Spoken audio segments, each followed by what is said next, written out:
The darkest mysteries you were never meant to hear about. A melody that's said to make children lose their minds. 9 bodies torn apart on a frozen Russian mountain. And a girl held hostage for 44 days of pure hell.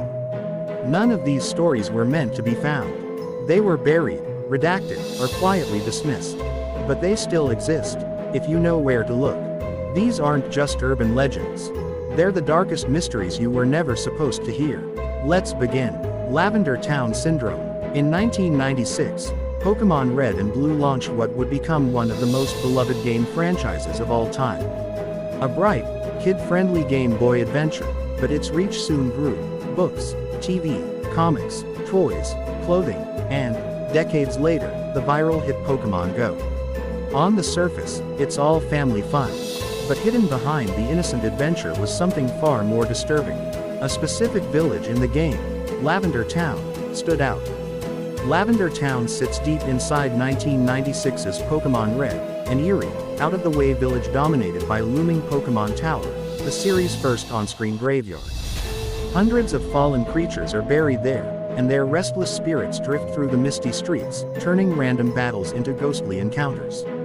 Its pixelated visuals were gloomy, but the real chill comes from the soundtrack. A chiptune melody filled with sharp, dissonant tones. At first, it just felt eerie. But then the rumors began. Urban legends claim that back in the 90s, hundreds of Japanese children began suffering from insomnia, paranoia, nosebleeds, and even brain hemorrhaging, after listening to the music. Some were said to have taken their own lives. The cause? Frequencies baked into the track, undetectable to adults, but painfully audible to young, developing minds. Binaural beats hidden in the song were said to affect brain activity, triggering nausea, seizures, and worse. Of course, Nintendo denied everything. Officially, it's just a creepypasta. Just a myth. But players began uploading videos showing strange behavior after looping the track. Others claimed the original version of the game was altered after release, patching the frequency without saying a word. No headlines. No statement. Just a silent update. Cute monsters collecting badges. Not here. In Lavender Town, nostalgia meets the paranormal, and Pokémon's happiest memories take a very dark turn. Dyatlov Pass Incident. It started as a normal expedition. 9 young hikers, led by Igor Dyatlov, set out into the Ural Mountains in January 1959. Their goal? Mount Otordon, a peak which the local Mansi, and Obugruk indigenous people, call "Don't Go There," warning that because the narrow gaps between the mountains are seen as sacred and dangerous. Full of energy and optimism, they laugh, play music, and document their trip in journals and photographs. Everything seems fine. Then they vanish. Weeks later, rescuers found their tent, on the side of Kholat Syakhl, which locals called Mountain of the Dead, partly collapsed, half buried in snow.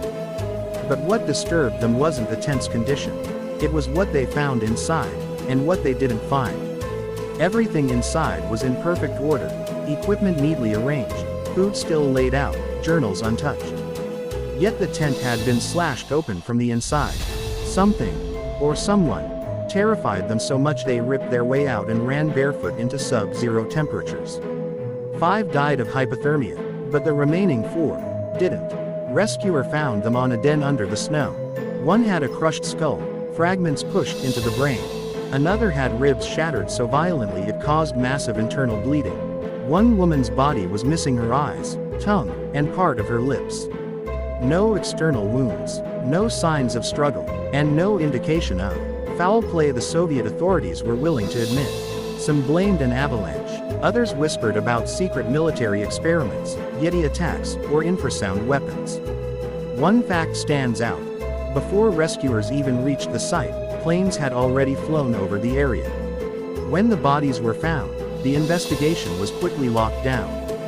Those who tried to dig deeper hit nothing but dead ends. The official Soviet report claimed there was no crime, only a compelling natural force that killed all 9 hikers. By May 1959, just 3 months after the tragedy, the case was closed.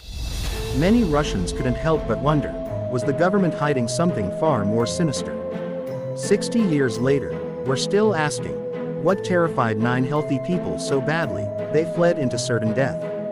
Junko Furuta. In 1988, 17-year-old Junko Furuta was an ordinary high school student with ordinary dreams, until everything stopped on the night of November 25th. Junko Furuta was both top of her class and widely admired for her looks. One classmate, Hiroshi Miyano, became infatuated and asked her out again and again. Junko always declined. She wasn't interested in dating. Humiliated, Miyano, who bragged about his ties to the Yakuza, decided to take revenge. 4 male classmates, Joe Ogura, age 17, Shinji Minato, age 16, Yasushi Watanabe, age 17, and the ringleader of the group, Miyano Hiroshi, age 18, dragged her off the street and into captivity. What followed was not just a crime, it was human cruelty in its rawest, most monstrous form. For 44 days, Junko was held captive in the home of one of her attackers. She was beaten, raped, tortured, and degraded. Junko was subjected to sexual abuse by 100 different men and 400 times over the next 40 days.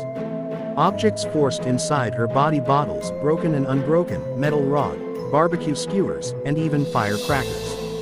She was subjected to burns from cigarettes and lighter fluid, and her body was severely bruised and injured. The extreme and relentless nature of the abuse caused her to lose control of her bodily functions. Her body began to rot while she was still alive. What made the situation even more disturbing was that the abuse wasn't happening in secret. The perpetrators' parents were aware that something was wrong.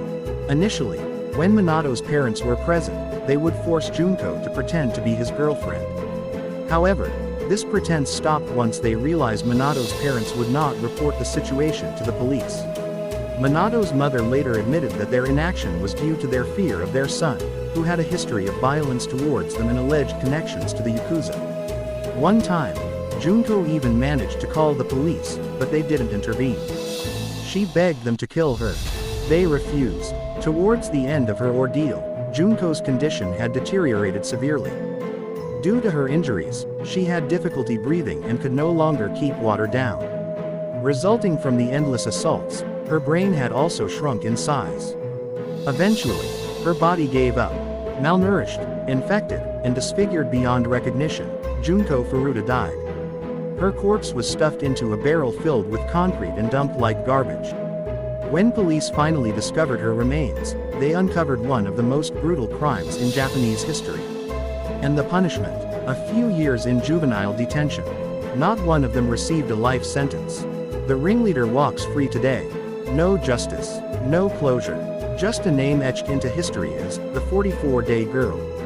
The question still haunts Japan. How could something this evil happen, and be so easily forgotten? Some mysteries are urban legends. Some are government cover-ups. And some are real. The line between the internet's imagination and the world's darkest truths is thinner than we think. If you're still watching, you've already gone deeper than most. But trust me, this iceberg goes even further down. Subscribe if you want to keep going.